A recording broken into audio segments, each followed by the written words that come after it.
உங்களுடைய கணவன் அல்லது உங்கள் மனைவி இல்லை உங்கள் குழந்தைகள், அவங்களுக்கு நீங்கள் எவ்வளோ gift கொடுத்துருப்பீங்க? நிறைய கொடுத்துருப்பீங்க தானே.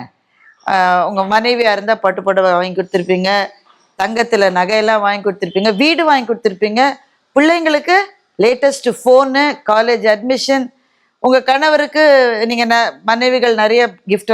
இதெல்லாம் கிஃப்டே கிடையாதுங்க. இது எதுவுமே gift கிடையாது.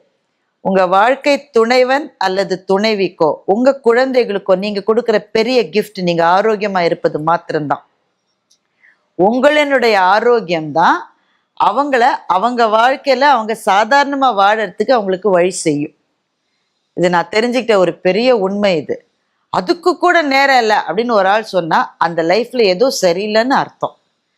ஏதாவது ஒன்றை நிறுத்திக்கணும், குறைச்சிக்கணும், இல்லை ப்ரையாரிட்டைஸ் பண்ணணும். உங்கள் ஹெல்த்துக்கு என்ன தேவைன்னு உங்கள் மனசுக்கு நல்லா தெரியும். சும்மா தெரியாதுன்னா சொல்லாதீங்க, கட்டாயம் தெரியும். அதுக்கு நேரம் இல்லை, அதுக்கு டைம் இல்லை, அதை விட முக்கியமாக ஒன்று வந்துருச்சு, ஆஃபீஸில் எங்கே விடுறாங்க, நெய்ன்னு பிடிங்கி எடுக்கிறாங்க, இப்படிலாம் காரணத்தை சொல்லி நம்ம ஓடிக்கிட்டே இருக்கோம்.